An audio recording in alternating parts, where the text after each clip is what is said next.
Welcome to the channel's book club.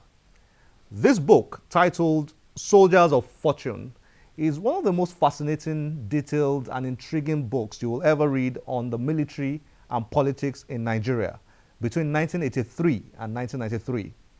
The book is authored by Siollun, a lawyer, writer, and historian with extensive knowledge of Nigerian military history, from Buhari to Babangida to Abacha and MKO Abiola. The book considers many of the key military and political players of the 1980s and early 90s.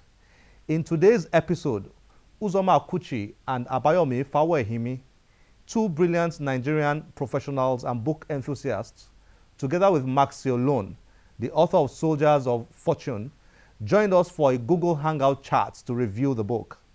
Please join us after this break.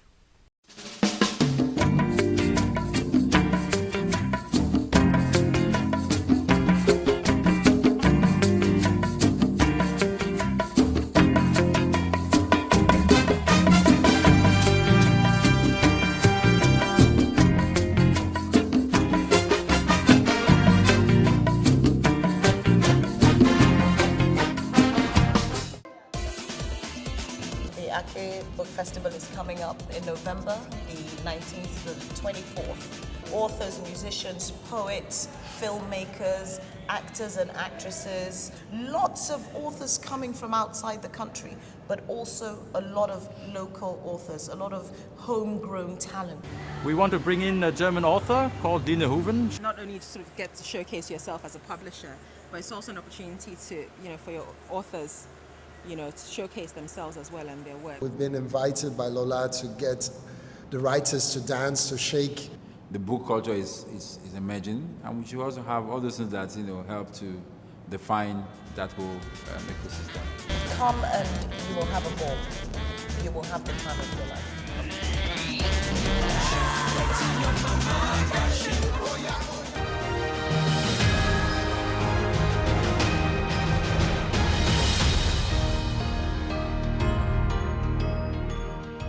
Thanks for joining us on this Google Hangout chat.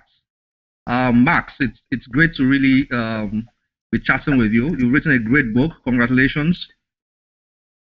Thank you very much, and thank you for having me on board. I appreciate it. Uzoma, it's great to have you here. Thanks for coming. It's my pleasure. Yomi, thanks for joining us. Oh, thank you. All right, let's start with Max. Soldiers of Fortune. It's one of a series. You've written an earlier one. Soldiers of Fortune is your second. There's one coming up, so I hear. What inspired it? I think I'll answer your question in two parts. The first part being that Nigeria is passing right now, or is about to pass through a number of landmarks as a country. Next year, 2014, Nigeria will be 100 years old as a corporate entity. And recently, Nigeria went past 50 years old as an independent nation.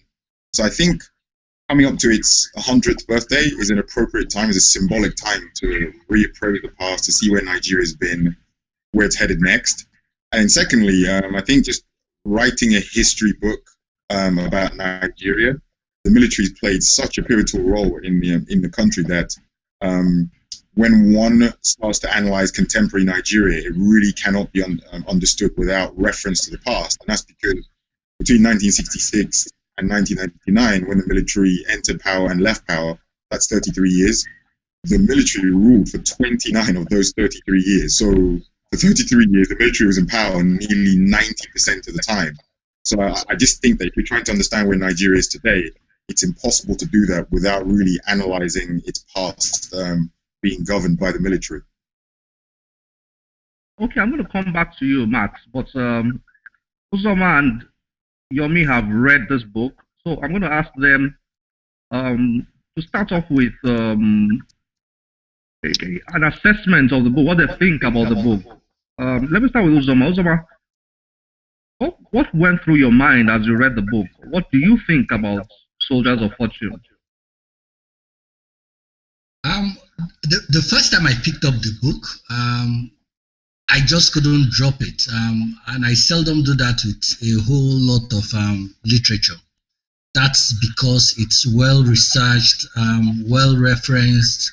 You can actually go back at every point in time to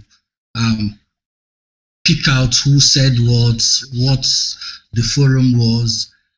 If you go back and look at most of the books written about Nigeria, most of the book written about government in Nigeria, most of the book and biographies of people, there is this sense, this feeling you have at the end of the day, where you don't understand if you're reading a Tales by Moonlight story or a well-researched document. You know, I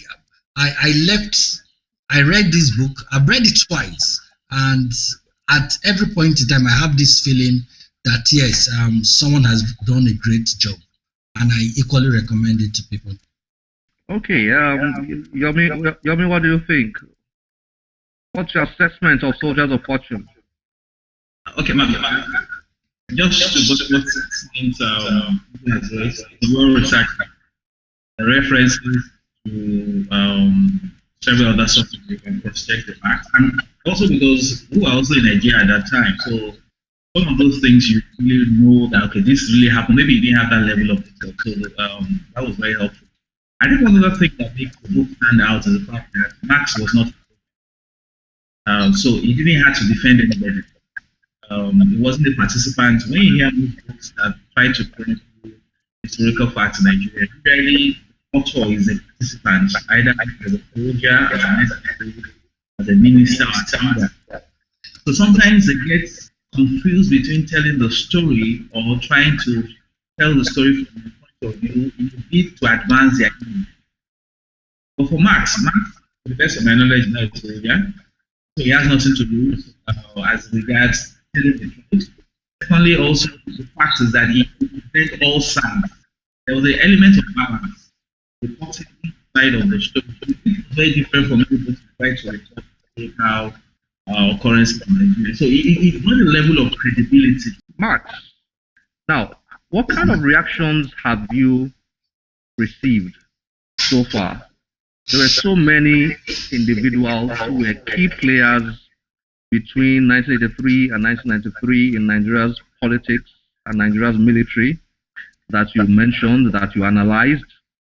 Have you received any kind of reactions, positive or negative, from some of them? And then what kind of reactions have you also received from readers? Well, I'll start with readers. I'm very pleased to say that reader feedback has been very positive so far, and I hope that continues.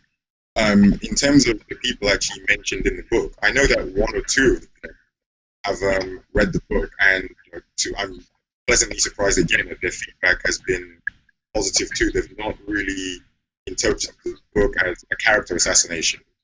Now I know, I'm not going to mention any names, I know there's some other more senior people mentioned in the book. I know the book is on its way to them right now, and I'm looking forward to hearing what they have to say, to seeing their feedback. But in writing the book, I didn't set out to do a hatchet job or to assassinate anyone's character. What I basically did, I didn't say anyone is right or wrong or good or bad. I just said, look, the people who were in leadership positions at that time, here's what they did. And I leave the reader and to the public to make up their minds whether those things they did were good or bad. And what I'll also say is I see myself not as judge, jury, and executioner, but more as a participant in a dialogue. I see myself as taking part in a dialogue, which is very, very important in Nigeria, very important in the country. And if those people who are in power disagree, then my reaction is let them participate in the dialogue, let them, present another point of view. And I welcome all points of view. I don't think that mine is the only authoritative view. If someone disagrees, then I encourage them to fight this dialogue.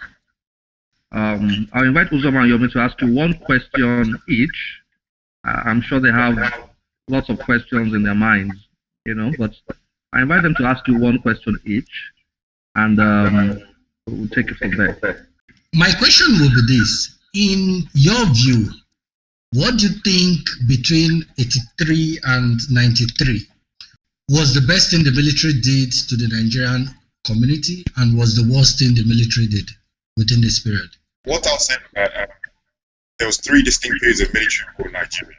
Yes. The first period from 56 to 79, I think those regimes that governed did so in a very deft manner. They didn't interfere with the fabric of the society as much as the government did between 1983 to 1993.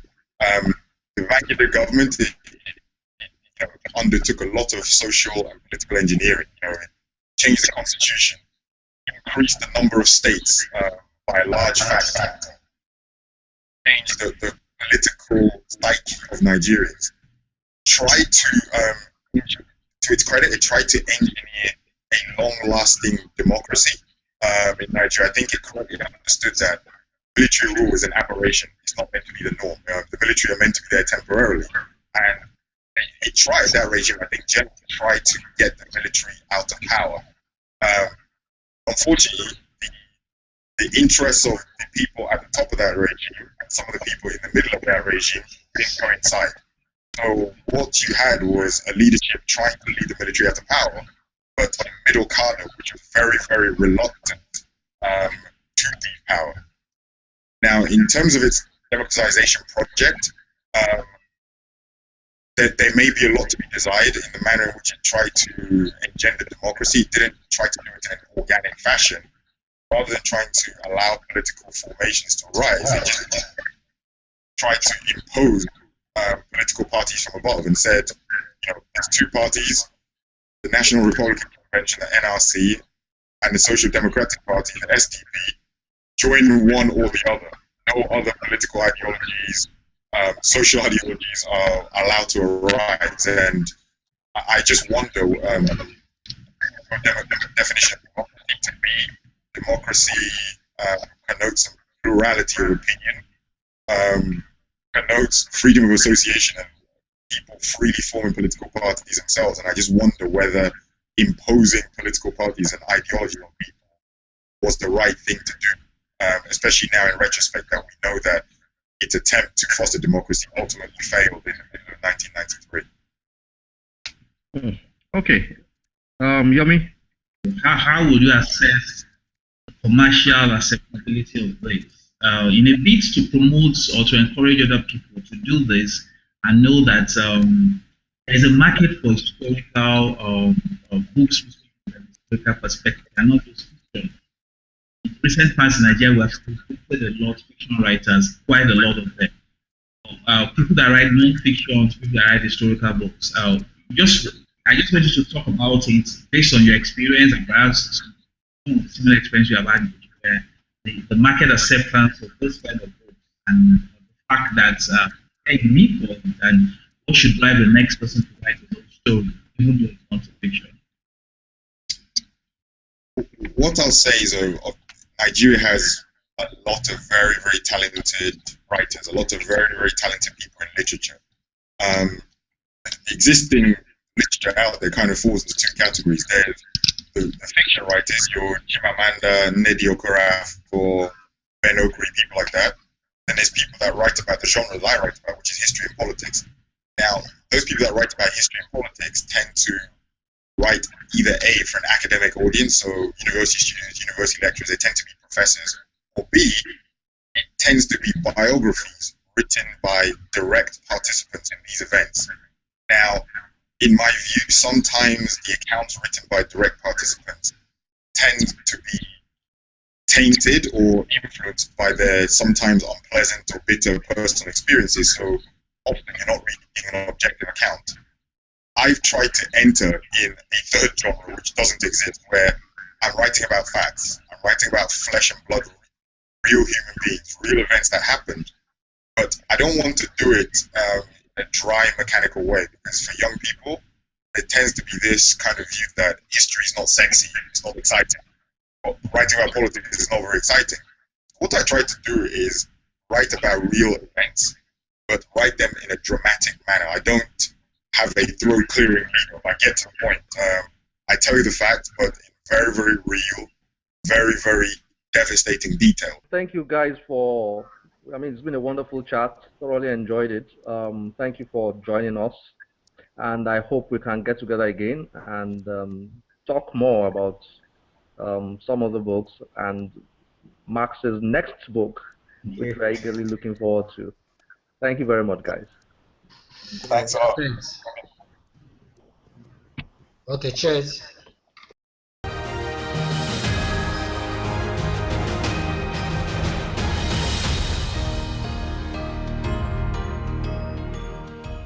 Efe Paul Azeno, widely regarded as one of Nigeria's leading spoken word poets, has been a headline performer in many of the nation's premier performance poetry venues.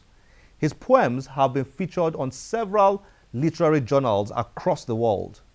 He joined us to honor the late Professor Kofi Awoonor, the successful Ghanaian poet and author who was tragically killed during the recent Kenya mall attack, and also to discuss a few things about his own works. Join us after we take this break.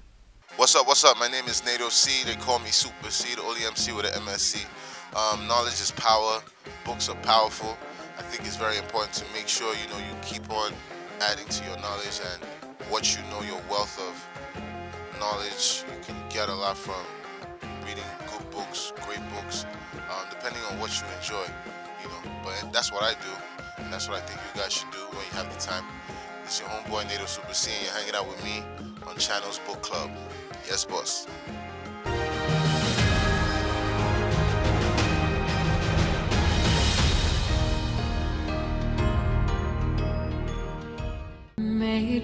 Born in Ghana in 1935 when it was still called the Gold Coast, Kofi Awoonor was educated at Achimota School and then proceeded to the University of Ghana, where he later taught African literature.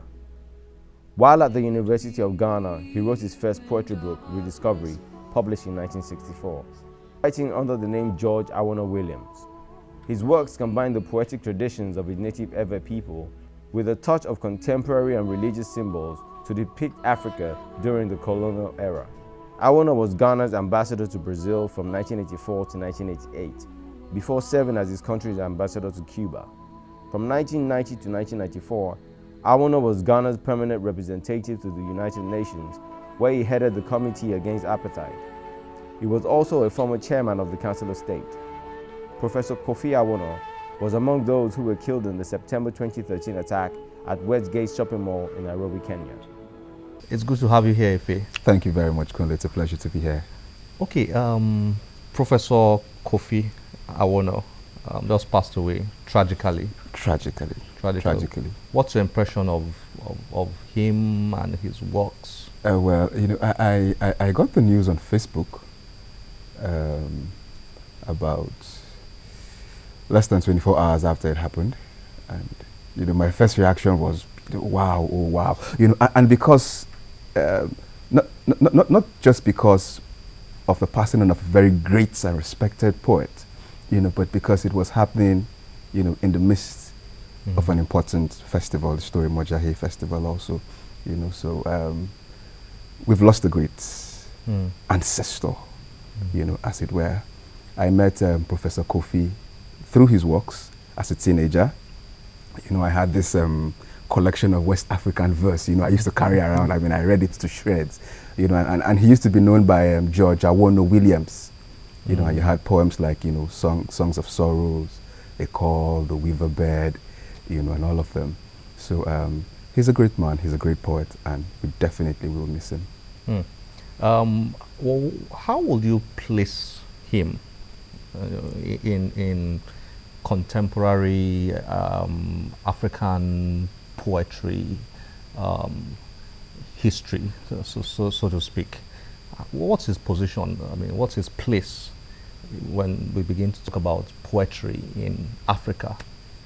It's almost obvious, from the, overwhelming, sorrow, and the response that greeted, the news of his death, sort of puts a light on, the importance of his role, in contemporary, African literature as a whole, not just poetry now, because Professor Kofi belongs to the generation of the Shoinkas, the generation of the Okigbos, the generation of the Chinua Achebes, and he happens to be one of the, few left from that generation, that happens to be thinning out now. So I think he holds an important, place, in contemporary African literature. What's your take on the attack on senseless violence? And there's a sense in which we are yet to come to terms with the encroaching evil, that is terrorism, particularly in Africa. About 3 days ago, we woke up to the news of the death of about 20 conflicting figures of students, and they went into the hostels and shot them randomly. So it's tragic in every sense.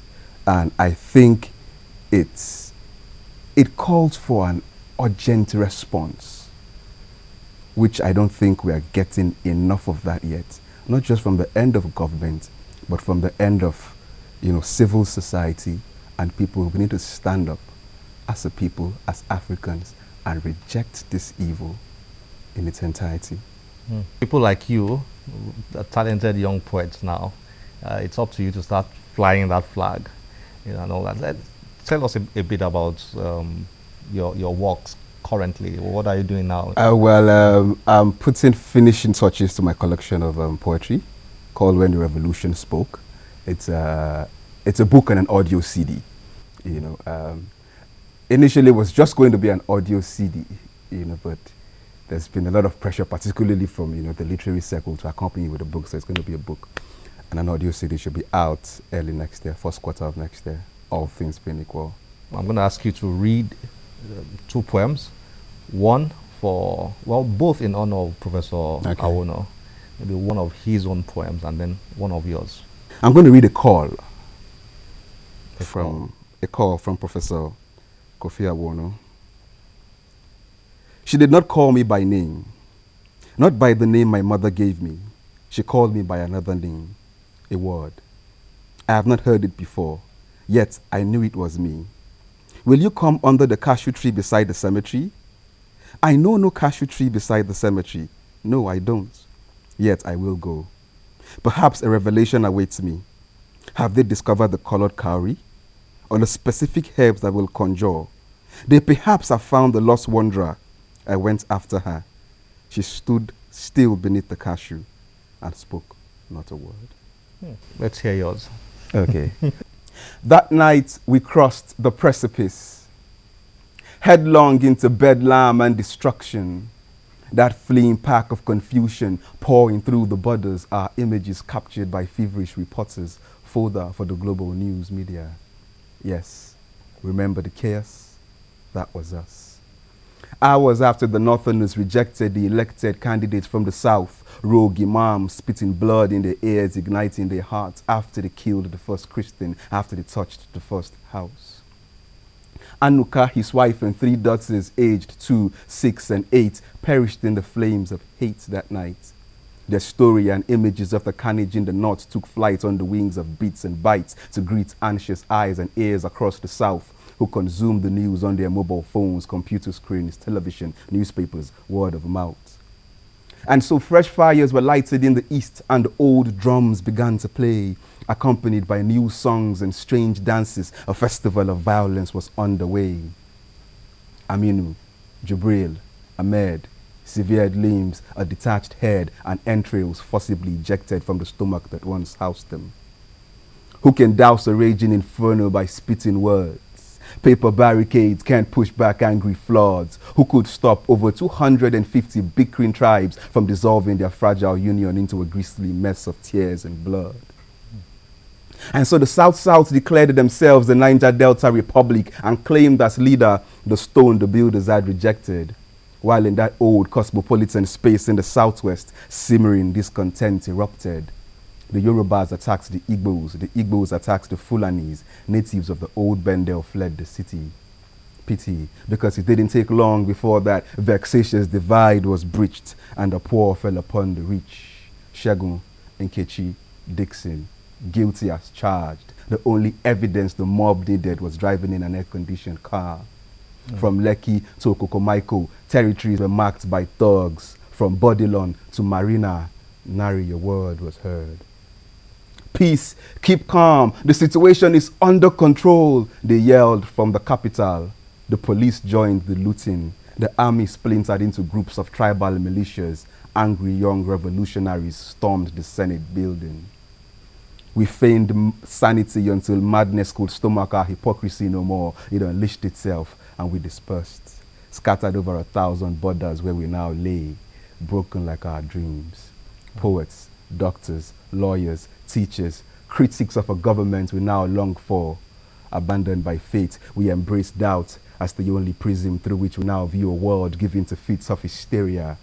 With the bitter taste of nostalgia in our mouths, our minds reach back for that space we once called home, that place they once called Nigeria. Ife, also touching. Scary. Scary. That was scary. I hope it conveys, you know, the effect that of was scary.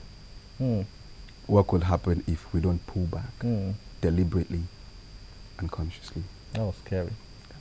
Thank you for coming. Thank you very much, Colin. It's a pleasure. I hope to have you here again. I hope to be here again. Thanks.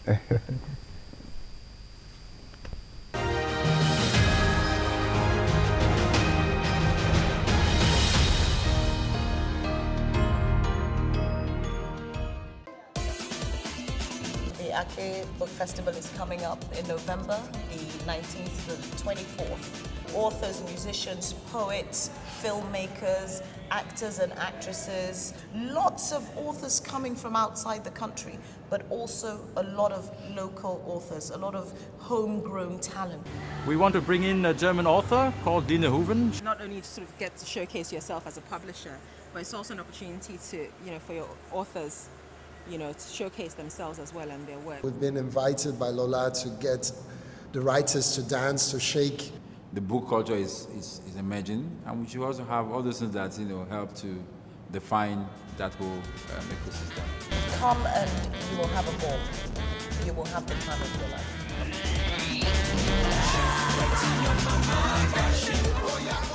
I hope you enjoyed yourself. We'll be happy to hear from you through any of our social media platforms displayed on your screen. My name is Olakunle Kasumo.